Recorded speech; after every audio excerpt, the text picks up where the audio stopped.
بسم اللہ الرحمن الرحیم۔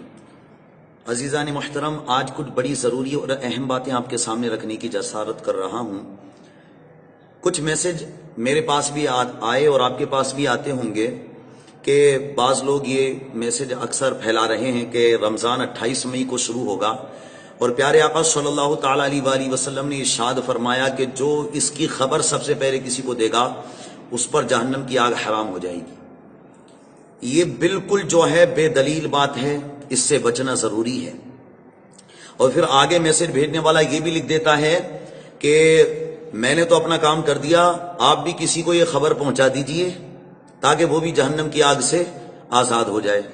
یعنی صرف خبر دینے سے، جبکہ پیارے آقا کی یہ حدیث بچپن سے لے کے اب تک یہ زمانہ آ گیا ہم نے کسی کتاب میں نہیں پڑھی۔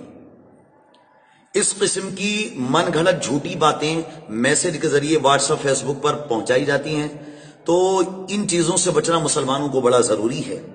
بعض میسج کرتے ہیں کہ اللہ کے یہ 5 نام میں آپ کو بھیج رہا ہوں، آپ یہ بھیجئے، کسی کو آپ کی بڑی پرابلم سولو ہو جائے گی، پریشانی حل ہو جائے گی۔ بالکل جھوٹی بات ہے یہ۔ اللہ کے نام کو آپ پڑھیے، اللہ سے مدد مانگیے، تب آپ کی پریشانی دور ہوگی۔ یہ نہیں کہ میسج آپ نے بھیج دیا اور واٹس ایپ اور فیس بک پہ ڈال دیا اور بس پرابلم جو ہے پریشانی آپ کی حل ہو جائے، ایسا نہیں ہے۔ یہ عقیدہ بالکل غلط ہے۔ اس سے بڑا خراب اثر پڑے گا لوگوں پر کہ اگر کسی نے اللہ کے 5 نام بھیجے اور اس کی شام تک ہوتے ہوتے یا رات تک ہوتے ہوتے کوئی پریشانی دور نہیں ہوئی تو اس کا عقیدہ اللہ پر کمزور پڑ جائے گا۔ تو اللہ کا نام لے کر کے اللہ پر سے عقیدہ اٹھانے کی ایک سازش کہہ سکتے ہیں اس کو آپ، ٹھیک ہے۔ دوسری بات، کچھ لوگ یہ بھیجتے ہیں کہ جی شیخ احمد نے خواب دیکھا کہ اللہ کے نبی اس کے خواب میں آئے اور جو ہے پیارے آقا صلی اللہ علیہ وسلم نے آ کر کے فرمایا لوگ بے نمازی ہو رہے ہیں، میری نافرمانی کر رہے ہیں، یہ میسج میری امت تک پہنچا دو۔ اور پھر وہ آگے لکھا ہوا ہوتا ہے کہ ایک آدمی نے اسے جھوٹ سمجھ کے جو ہے ڈیلیٹ کر دیا یا پرچے کو پھاڑ دیا تو اس کا بیٹا مر گیا، اس کی بیوی مر گئی، اور ایک نے 12 لوگوں کو بھیج دیا تو اسے سونے کا کلش مل گیا۔ ساری جھوٹی باتیں ہیں اور یہ اسلام کا نام لے کر کے جو ہے لوگوں تک پہنچائی جاتی ہیں۔ اور ہمارے بھائیوں کو اتنی فرصت نہیں ملتی کہ کال کر کے جو ہے پوچھ لیں کسی عالم دین سے جو معتبر عالم دین ہو، کہ کم سے کم اس سے جا کر کے اس بات کے بارے میں تحقیق کر لیں۔ اور میں اب یہ باتیں آپ تک پہنچا رہا ہوں تو آپ کی یہ ذمہ داری ہے، جس طریقے سے یہ خرافاتی باتیں آپ تک پہنچی ہیں اسی طریقے سے یہ میسج لوگوں تک پہنچنا چاہیے۔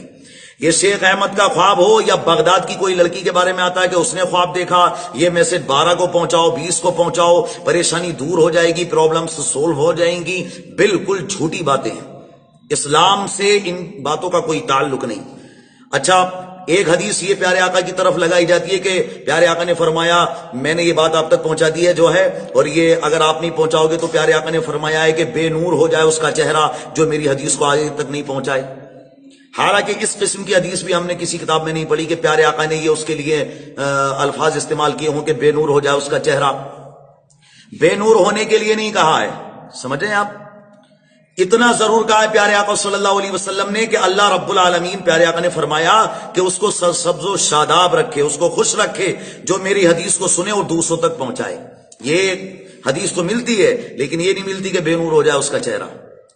اور پھر یہ کہ ہمارے یہاں بعض نوجوان یا جو واٹس ایپ یا فیس بک پر جڑے ہوئے ہوتے ہیں وہ کچھ اس قسم کی پوسٹ پھیلاتے ہیں کہ کوئی شخص یا 3-4 لونڈے مل کے قرآن کو جلا رہے ہوتے ہیں اور پھر اس کے نیچے کومنٹس وہ لکھی ہوئی ہوتی ہے کہ اس کو آگے تک پھیلاؤ، اور جو نہ پھیلائے اس پر بھی اللہ کی لعنت، معاذ اللہ۔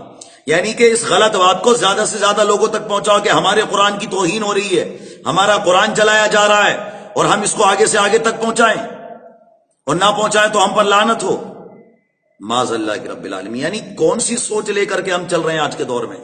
ابے ان باتوں کو مٹانا چاہیے، ان ساری باتوں کو ختم کرنا چاہیے۔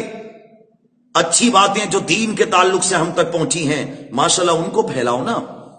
ڈاکٹر مائیکل ہارٹ نے پیارے آقا کے بارے میں کہا ہے وہ عیسائی لیکن کہتا he was the only man in history who was supremely successful on both the religious and secular levels۔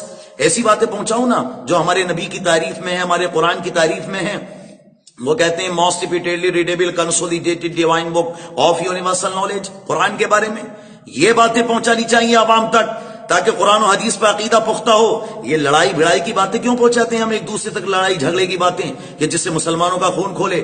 کسی بھی بدبخت کو دیکھو کہ وہ قرآن کی توہین کر رہا ہے، نبی کی توہین کر رہا ہے، فوراً اس کو ڈیلیٹ کرو. آگے پہنچانے کی بالکل بھی جرت مت کرنا آپ، ورنہ گناہ گار ہوں گے آپ. اچھی باتوں کو پھیلائیے، دین کی باتوں کو پھیلائیے، قرآن و حدیث کی باتوں کو پھیلائیے. ہمارے آقا صلی اللہ علیہ وسلم نے جو فرمایا ارحموا من فی الارض یرحمکم من فی السماء، تم زمین والوں پر رحم کرو، آسمان والا تم پر رحم فرمائے گا. اب اس میں زمین میں کون رہتے ہیں؟ سکھ ہیں، عیسائی ہیں، ہندو ہیں، مسلم ہیں. ہر ایک کے ساتھ بھلائی کرو، سب کے ساتھ اچھا سلوک کرو. تم زمین والوں پر رحم کرو گے، اس میں چرند و پرند بھی رہتے ہیں، ان کے ساتھ بھی اچھا سلوک کرو، تو تم ان پر رحم کرو گے، اللہ تم پر رحم فرمائے گا. صحیح ہے. اور فرمایا واللہ فی عون عبدہ ما کان العبد فی عون اخیہ. نو ڈاؤٹ اللہ تعالیٰ helps those who helps his brother, کہ بے شک اللہ رب العالمین اس بندے کی مدد کرتا ہے جو بندہ اپنے دوسرے بھائی کی مدد کرتا ہے. اب وہ بھائی ہندو بھی ہو سکتا ہے، وہ بھائی سکھ بھی ہو سکتا ہے، وہ بھائی عیسائی بھی ہو سکتا ہے. مدد کیجئے آپ، اسلام مدد کرنے سے تھوڑی روکتا ہے کسی کی. لیکن میں بتانا چاہ رہا ہوں کہ اسلام کے تعلق سے جو غلط باتیں